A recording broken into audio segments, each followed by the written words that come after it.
The sound of sirens shattered the calm summer afternoon as I stood barefoot on the sun-warmed stone tiles of my own pool deck, staring at 3 police cruisers pulling up with their lights flashing. Across from me, a red-faced woman I barely knew was shrieking into her phone, jabbing a finger at me like I was some wanted fugitive. I had left my house for 30 minutes to grab groceries and came back to find a horde of strangers splashing in my private pool, and a woman who did not even live on my property calling 911 on me for trying to kick them out. For a few seconds, all I could do was stand there, soaking in the absurdity. My pool, my dock, my shoreline, yet somehow I was the criminal.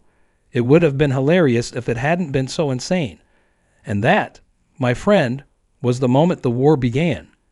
Life had been quiet before she arrived. For years, I had lived by the lakeside without a hint of drama. My house was perched perfectly between the dock and the pool, tucked under the shade of old oaks. The mornings often started with the sound of birds and the soft lapping of water against the dock posts. I had bought this property long before the Homeowners Association even existed. The shoreline, the dock, and the sparkling blue pool behind my house were all part of my deed. No community access, no shared rights, just mine. It was my slice of paradise. Then Karen moved in. I knew her type from the moment I saw her stepping out of her shiny SUV, sunglasses perched high on her nose like a queen surveying her new kingdom. It didn't take long before she was walking around with a clipboard, peeking over fences, and making notes about people's lawns. Rumor had it she had strong-armed her way into the HOA board within her first month. I stayed out of it. I figured as long as she stayed on her side of the street, I would stay on mine. Turns out Karen had bigger plans. It started with a letter. A very official-looking envelope was taped to my front door one morning. Inside was a letter stamped with the HOA emblem, stating that the dock and pool were considered community amenities under the new Lakefront Beautification and Access Initiative. I laughed so hard coffee shot out of my nose. There was absolutely no way that was legal. I filed it into a folder I would later label Karen's Greatest Hits. I figured she would get bored and move on. I couldn't have been more wrong. One afternoon, I decided to run to the store for some barbecue supplies. I was gone for maybe 30 minutes. When I pulled back into my driveway, bags in hand, I immediately noticed something was off. There were cars parked haphazardly along the side of the road. As I rounded the corner of my house, I stopped dead in my tracks. There they were, at least a dozen strangers lounging by my pool, towels laid out on my furniture, kids cannonballing into the deep end. Someone had even fired up a portable grill right there on the pool deck. And there she was, standing proudly in the middle of it all, directing people like some kind of poolside general. I marched right up and demanded to know what was going on. Karen looked at me like I was the one intruding. She said, with a condescending smile, that the pool was now community property and that I needed to leave if I was going to cause trouble. I told her to get off my property immediately. Her smile snapped off so fast it could have cracked glass. Without missing a beat, she whipped out her phone and started screaming into it, reporting a deranged man threatening the safety of the community. She pointed at me with so much dramatic flair you would think she was directing a movie. The cops arrived within minutes. 3 cruisers, lights blazing. Neighbors peeked out from their porches. Some even gathered at the end of the driveway, whispering. A few kids climbed out of the pool and stared wide-eyed as the officers approached. I put my hands calmly by my sides as the officers asked me to step aside. I could feel Karen's smug gaze drilling into my back as she whispered loudly to anyone who would listen that they should watch out because I was unstable. One officer, a tall guy with a kind face, pulled me aside and asked me for my ID. I handed it over without argument. Another officer started asking questions about the pool and the dock. I told them I owned everything on this side of the lake, from the grass line to the end of the dock, including the pool, and had the property deeds to prove it. They seemed skeptical at first. I would have been too, honestly. Here was a lady screaming bloody murder and a guy in shorts and a barbecue shirt saying he owned a small resort. Luckily, I had the deeds in my home office. I asked if I could go retrieve them while they stood watch.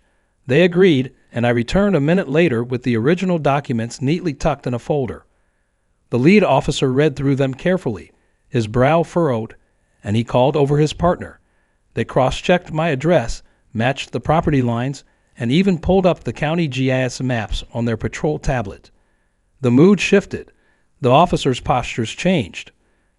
Karen was still talking loudly behind them, saying I had no right and that the community deserved access, but now they were ignoring her. One officer walked back toward her and asked her to explain exactly which part of the property she thought was communal. She started stammering about HOA rules and new initiatives, waving a flimsy-looking printout that had no legal standing. After a few painful minutes of Karen trying to justify her actions, the officers turned to me and apologized. They informed Karen that she and her guests were trespassing and ordered everyone to leave immediately. You could have heard a pin drop. One of the teenagers muttered that they thought it was a public pool and grabbed their towel to shuffle away in shame. Karen refused to move. She started ranting about unfairness and discrimination and threatened to sue the county, the HOA, and me personally. One officer told her firmly that if she did not leave voluntarily, they would arrest her for trespassing. That shut her up. She glared at me with pure hatred as she gathered her belongings and stormed off with the rest of her party. As the sun began to set over the lake, casting a golden glow across the now empty pool deck, I sat back in my lounge chair and cracked open a cold drink. My paradise had been invaded, sure, but Karen had just declared war on the wrong person, and I was just getting started. The next morning, the first thing I noticed was a thick manila envelope shoved into my mailbox, even though it was clearly labeled no soliciting and no HOA correspondence. Inside was a formal-looking letter stamped with the HOA emblem again, accusing me of violating a long list of ridiculous so-called regulations. They cited me for improper pool signage, unauthorized dock use, and refusal to provide community access to waterfront amenities. I laughed out loud. It was so absurd that for a moment I wondered if this was some kind of prank show. But no, there it was in black and white, the signature of Karen herself at the bottom, smug and self-righteous. They were doubling down after the fiasco with the police, pretending as if their imaginary rules somehow trumped my legal property ownership. I decided it was time to escalate in a way that Karen wouldn't see coming. First, I took a slow stroll around my property line, snapping pictures of every corner and boundary marker. I found the old iron stakes in the ground, still solid after all these years. I measured distances with a tape measure, double-checking the dimensions listed on my deed. Everything matched perfectly. My land, my pool, my dock, my shoreline. All legally mine. No gray area, no technicalities. Ironclad. While I worked, I caught Karen peering at me from behind her blinds like some cartoon villain. I gave a little wave just to make sure she knew I saw her. Next, I called my old friend Alex, a real estate attorney who owed me a favor from when I helped him move years ago. When I explained the situation, he whistled low and said I had a slam-dunk case if I ever wanted to pursue harassment or damages. He recommended starting with a formal cease and desist letter to the HOA and Karen personally, warning them that further trespassing or harassment would result in legal action. It sounded perfect. He promised to draft it up and have it delivered by the end of the week. Meanwhile, Karen wasn't slowing down. Every day seemed to bring a new passive-aggressive move. She had someone install cheap-looking laminated signs on street corners declaring community pool access, open 10:00 a.m. to 6:00 p.m., and pointing arrows straight toward my house. Strangers started wandering down my driveway again, looking confused when I told them it was private property. Some apologized and left immediately. Others, emboldened by whatever nonsense Karen had told them, insisted they had a right to be there. One even tried to set up a lawn chair by the dock before I made it crystal clear that the police would be called.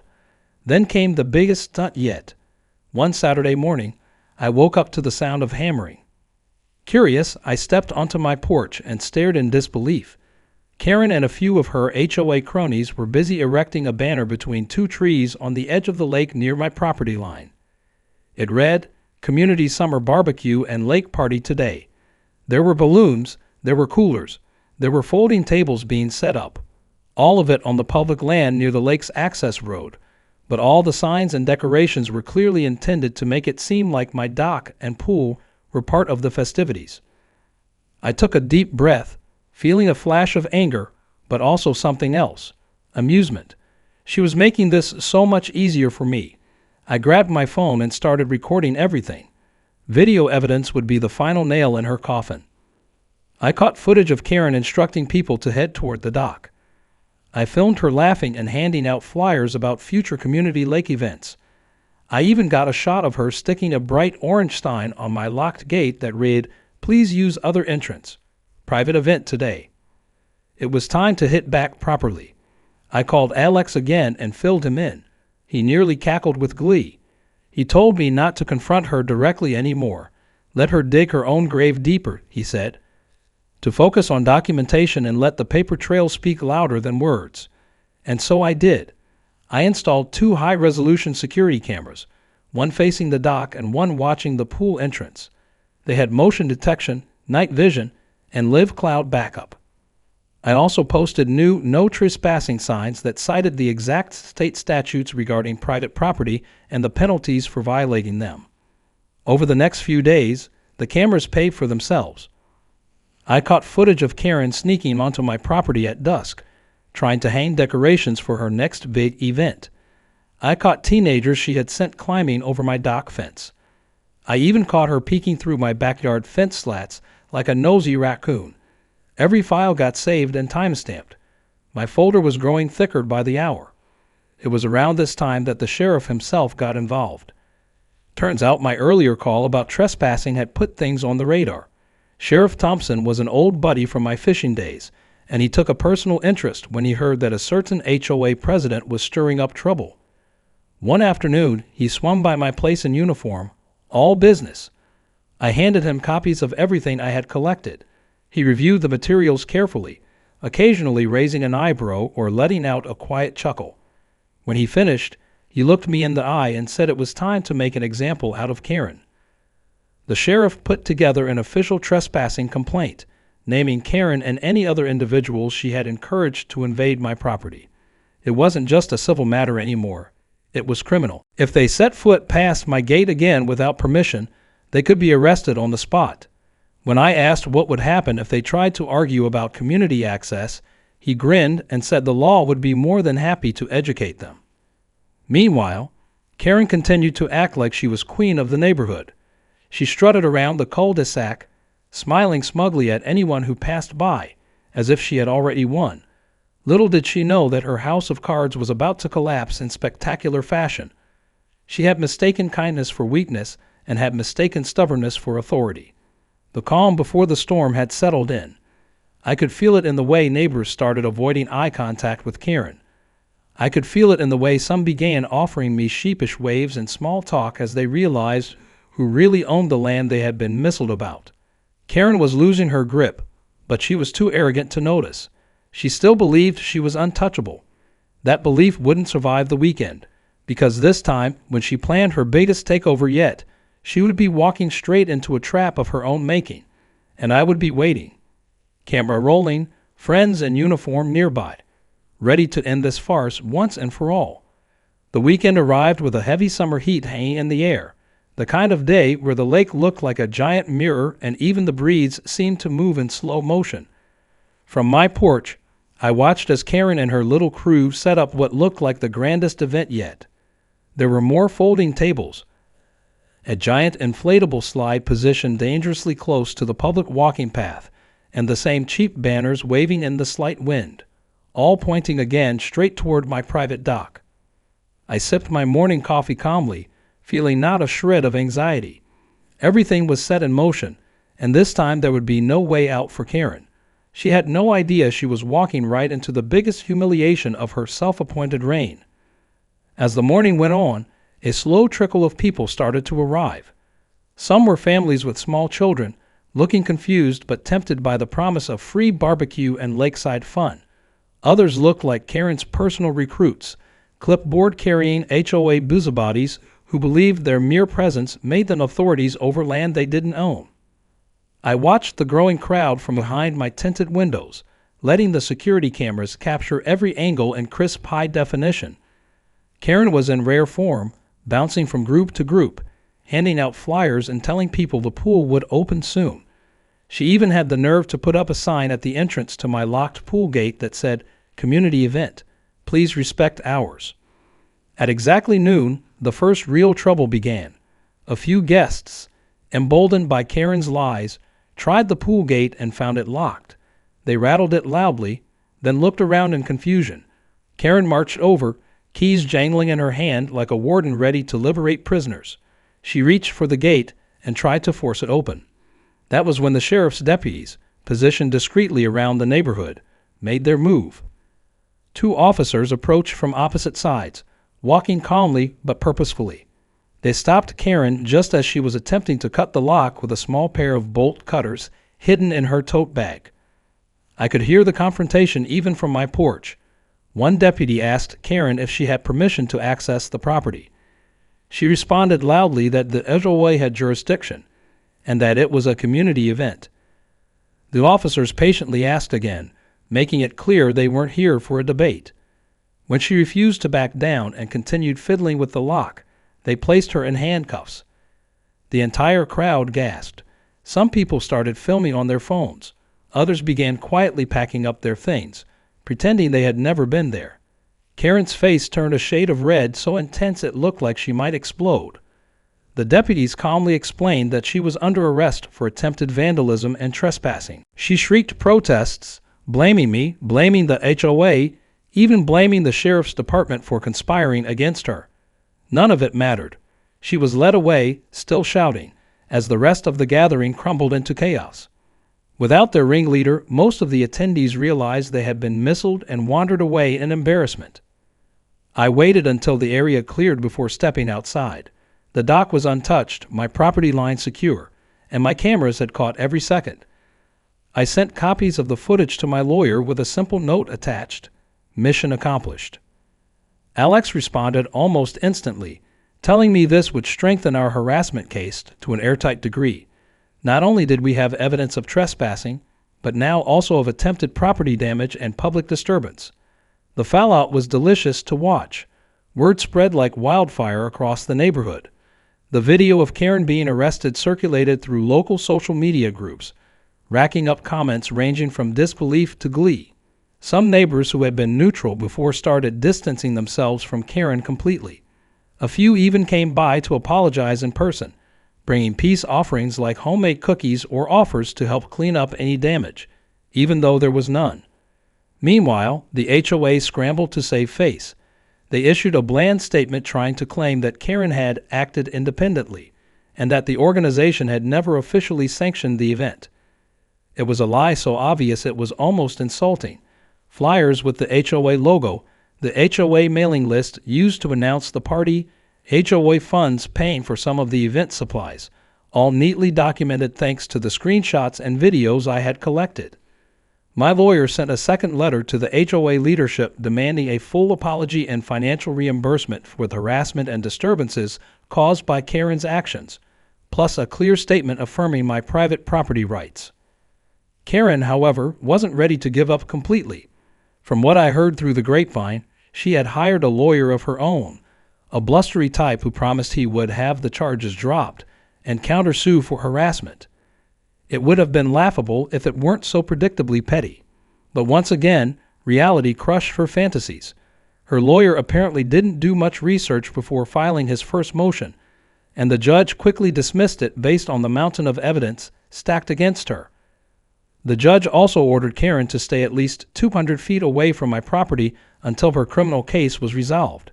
She was forbidden from hosting or organizing any community events involving the lake, pool, or dock areas.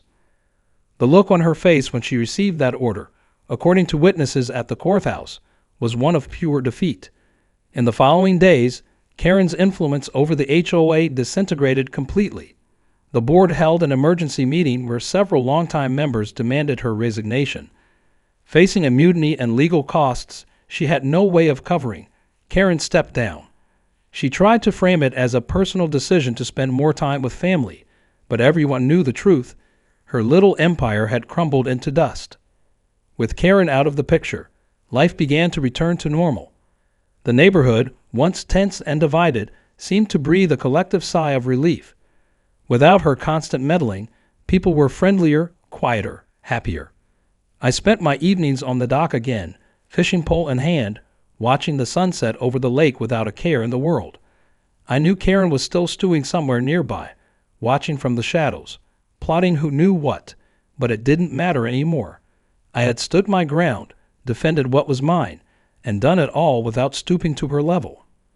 Justice had been served, not just for me, but for every neighbor who had suffered under her petty tyranny. And in the quiet hours of those peaceful evenings, when the last light faded from the sky and the cool breeze whispered across the water, I couldn't help but smile, because sometimes the best revenge is simply living well while your enemies unravel under the weight of their own foolishness. The weeks that followed Karen's downfall were some of the most peaceful I had experienced in a long time, but I wasn't about to let my guard down. Karen might have been publicly embarrassed, arrested, and forced to step down from the HOA, but something told me she wasn't done causing trouble. I decided to take a few steps of my own to make sure that if anyone ever got any funny ideas about my property again, they would think twice before stepping 1 foot out of line. The first thing I did was hire a professional fencing company to install a solid, high-security gate at the main entrance to the dock and pool area. This wasn't just any gate. It was an 8-foot steel frame with reinforced posts sunk deep into the ground and a smart lock system that could only be opened with an encrypted key code. I installed clear signs at every possible entrance point, stating that it was private property under surveillance and violators would be prosecuted, no vague warnings, no room for misunderstanding. While the installation crews worked, I made sure to be outside, visible and cheerful. I waved to passing neighbors, made small talk with the ones who stopped to ask about the upgrades, and let everyone know that the improvements were all perfectly legal and within my rights. Most people were supportive. A few looked uncomfortable, especially those who had attended Karen's illegal party, but I figured the discomfort was a healthy reminder of their past mistakes. Karen herself became a ghost. I would catch glimpses of her from time to time, peering through her curtains like a prisoner trapped in her own home. Word around the neighborhood was that her house was up for sale, although no official listing had appeared yet. In the meantime, she kept a low profile, perhaps under advice from her lawyer, or maybe just out of sheer humiliation. Either way, I didn't miss her presence one bit. Not long after the new gate was completed, I decided to add another layer of protection. I had the fencing company extend the gate system along the shoreline side as well, connecting it to the natural boundaries created by large rocks and trees. The goal was to make it absolutely impossible to access my dock or pool without permission. Even a determined trespasser would have a hard time getting through without being spotted, recorded, and reported. Security cameras were upgraded too. I installed new ones with better zoom capabilities and facial recognition software tied to my phone. Any movement near the gates would trigger instant alerts, and the footage would be automatically uploaded to a cloud server. There would be no chance of someone sneaking in and claiming ignorance or misunderstanding. Once everything was complete, I decided it was time to throw a little celebration of my own. I sent out invitations to a few trusted neighbors, the ones who had stayed out of the Karen chaos or had apologized afterward. I called it the Freedom Pool Party, a light-hearted event to mark the official return of peace and privacy to my property. On the day of the party, the sun was shining, the grill was sizzling, and laughter echoed across the water. Kids splashed in the pool, with permission this time. Adults lounged under umbrellas, and nobody dared to question who owned the place.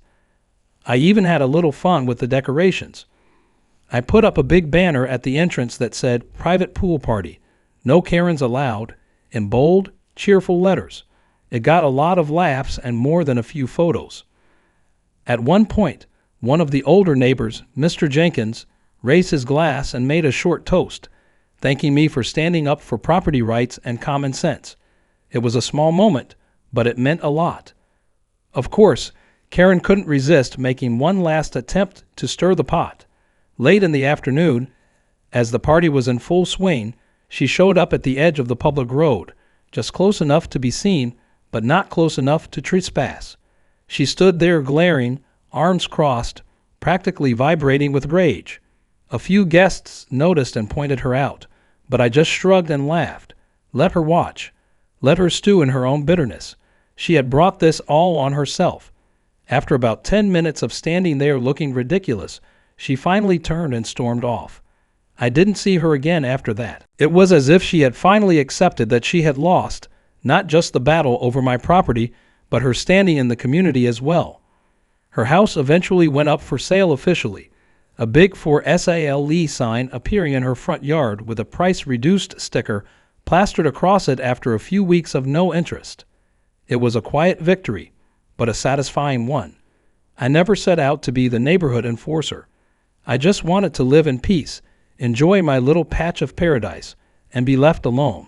But when push came to shove, I had proven that sometimes the best way to deal with bullies wasn't to yell louder, but to stand quietly, firmly, and let the facts and the law do the talking. As summer stretched on, I found myself truly relaxing again.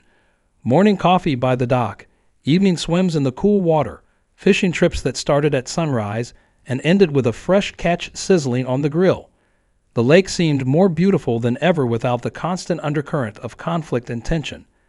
The neighbors who remained were friendly but respectful, and the entire neighborhood seemed to breathe easier without Karen's iron grip trying to control every aspect of life. Looking back, it amazed me how quickly things could spiral when someone with a little authority and a big ego decided to overstep their bounds. It amazed me even more how powerful a little patience, a lot of documentation, and the willingness to stand up could be in setting things right. I had won not through shouting matches or petty fights, but through persistence, planning, and letting the truth shine through. And so, as the sun dipped low over the still waters of the lake, casting long golden reflections across the dock, I leaned back in my chair, smiled, and toasted to the simple, beautiful freedom of owning something fair and square and not letting anyone take it from you. In the end, that was what really mattered. Peace earned, privacy protected, and a little bit of well-deserved justice served cold. The courtroom was buzzing with low whispers when I stepped inside, the kind of low hum that made the air feel electric. I had been in court before for minor things like property filings or jury duty, but never for anything like this. Today was different. Today was the culmination of months of frustration, harassment, and sheer absurdity. Today, Karen would finally have to answer for everything she had done in a setting where the truth couldn't be twisted by gossip or HOA newsletters. I walked to my seat calmly, my lawyer Alex already waiting with a thick binder full of evidence neatly stacked in front of him. He gave me a reassuring nod as I sat down. Across the room, Karen was seated beside her attorney, a sharp-looking man in an expensive suit who kept flipping through his own notes like he could somehow find a miracle hidden in the pages. Karen looked different from how she usually appeared strutting around the neighborhood. Gone was the smugness and self-importance. She looked tired, stressed, her mouth pulled tight in a frown that deepened when she noticed me watching. I didn't smile or gloat. I just sat there, calm and quiet, letting the moment speak for itself. The judge entered, a stern woman with sharp eyes that missed nothing. Everyone rose, then sat as the proceedings began. The first hour was mostly procedural, motions to accept evidence, arguments over what would be admissible, and brief explanations of the charges: trespassing, attempted vandalism, harassment. Karen's lawyer tried to downplay everything, painting her as a well-meaning community leader who had simply misunderstood the situation. It would have been almost funny if it weren't so insulting. When it was our turn, Alex laid out everything clearly and methodically. He showed the deeds proving my ownership of the pool, dock, and shoreline. He submitted videos of Karen trespassing, cutting the lock, directing people onto my property. He presented copies of the flyers, screenshots of the HOA emails, and even social media posts where Karen bragged about the events she had planned without permission. The judge listened carefully, taking notes and occasionally raising an eyebrow at some of the more outrageous evidence. Karen's lawyer objected frequently, but was overruled just as often. Facts were stubborn things, and we had a mountain of them. When it came time for witnesses, several neighbors testified. Some reluctantly admitted they had been misled by Karen into thinking the dock and pool were public property. Others described seeing Karen hanging signs and giving orders as if she owned the place. One older neighbor even described how Karen had tried to pressure her into signing a petition to seize the property for community use, something that drew a sharp reprimand from the judge. Finally, Karen herself was called to the stand. She looked rattled but tried to compose herself as she was sworn in. Her lawyer guided her through a series of softball questions designed to make her seem sympathetic. She spoke about her desire to build a strong community, about her belief that the lake should be shared, about how she thought she was acting in everyone's best interests. It was a performance, and not a very convincing one. Then it was our turn to cross-examine. Alex stood and walked slowly toward the stand, letting the silence stretch just a little too long before he asked his first question. He asked Karen if she understood what a property deed was. She said yes. He asked if she had ever read my property deed. She admitted she had not. He asked if she had ever received written permission from me to use my pool or dock for community events. She said no. He asked if she was aware that organizing events on private property without permission was illegal. She stammered, trying to dodge the question, but the judge cut in sharply, demanding a yes or no answer. Finally, she mumbled, yes. One by one, Alex walked her through every piece of evidence, the flyers, the emails, the videos. Karen grew more and more flustered, contradicting herself, getting caught in lies, and looking increasingly foolish. By the time Alex finished, there was no doubt left in anyone's mind about what had happened. Karen had acted recklessly, arrogantly, and illegally, and now she was paying the price. The judge recessed briefly to review everything before issuing a verdict. When she returned, her decision was swift and brutal. She found Karen guilty on all counts. She ordered Karen to pay fines for trespassing and vandalism, cover my legal fees, and pay additional damages for harassment. She also extended the restraining order, prohibiting Karen from coming within 200 feet of my property for the next 2 years. Furthermore, she mandated that Karen issue a formal written apology to be distributed to all HOA members and posted publicly at the next meeting. Karen's face crumpled as the verdict was read. She looked like she might cry but fought to hold it back. Her lawyer sat stiffly, his jaw clenched, knowing there was nothing left to be done. When the session ended, Karen hurried out of the courtroom without looking back. I remained seated for a moment, letting the victory settle in. It wasn't about revenge. It was about standing up for what was right, about defending my home, my peace, and my dignity. Outside the courthouse, a few neighbors who had come to watch congratulated me quietly. Some offered handshakes, others claps on the back. I thanked them politely, understanding that this wasn't just a win for me, but a warning to anyone else who might think about crossing the line in the future. Property rights meant something. The law meant something. And no amount of bullying or manipulation could change that. Over the next few days, life settled into a new rhythm. The HOA issued a public notice acknowledging my ownership of the dock, pool, and shoreline, and formally distancing themselves from Karen's actions. At the next meeting, Karen's letter of apology was read aloud, a painful and awkward moment that sent a clear message to anyone listening. Karen herself put her house on the market shortly after.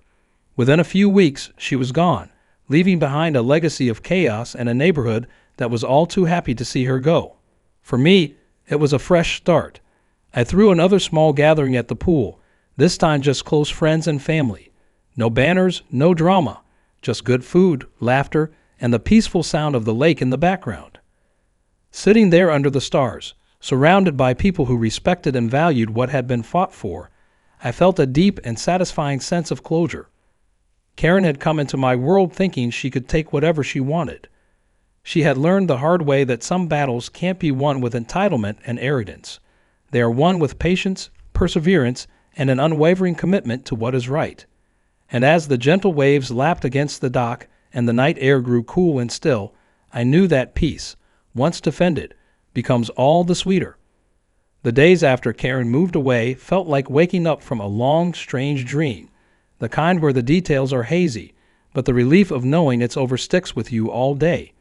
Her house sat empty for a few weeks, the once neatly trimmed lawn starting to grow wild, the curtains drawn tight over the windows.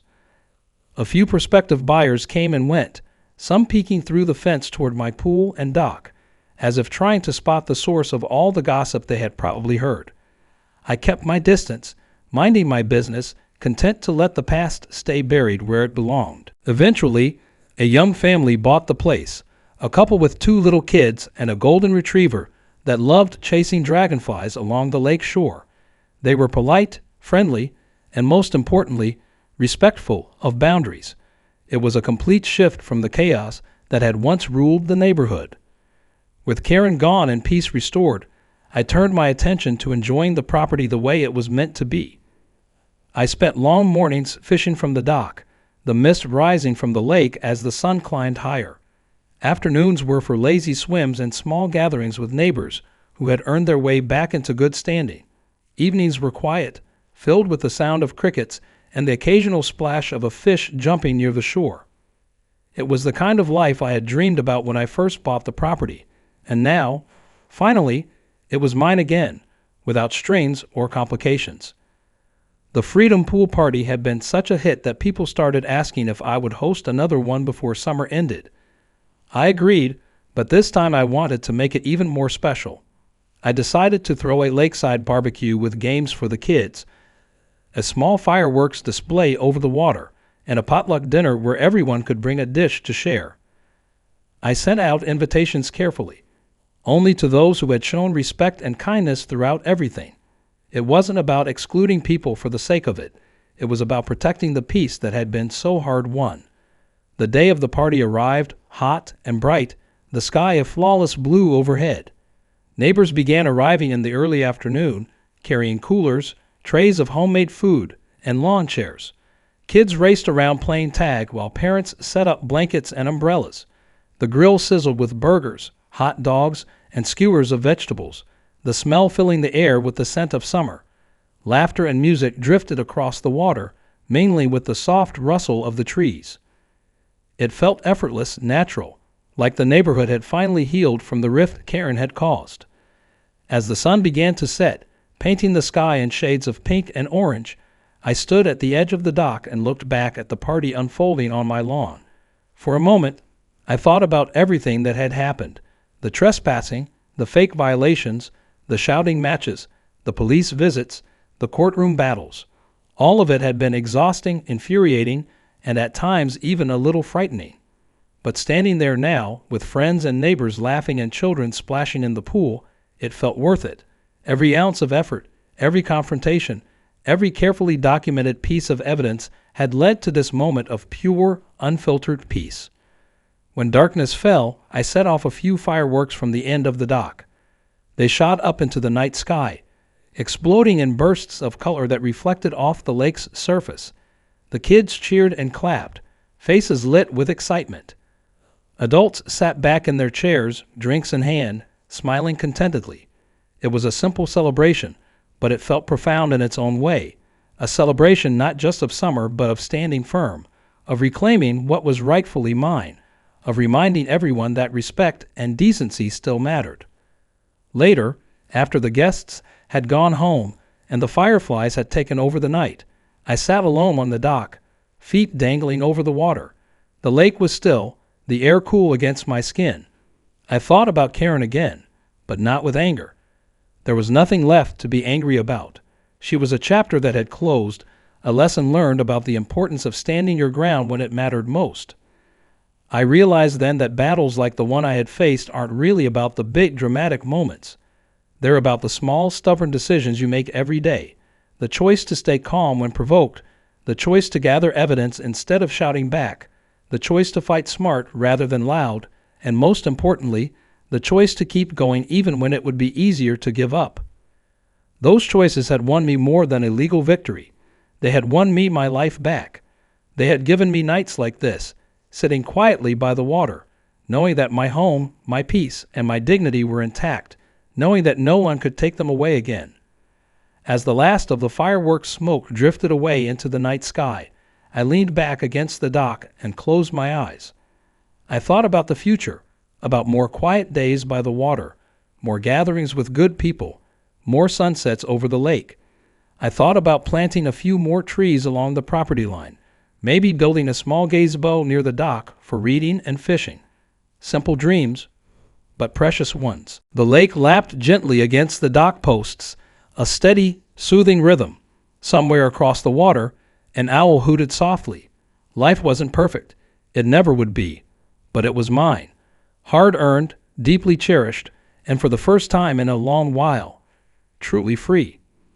I smiled into the darkness, feeling a deep and abiding gratitude, not just for the end of the trouble, but for the strength it had uncovered in me, for the neighbors who had rallied, for the laws that had held firm, and for the simple, enduring truth that sometimes doing the right thing really does pay off in the end.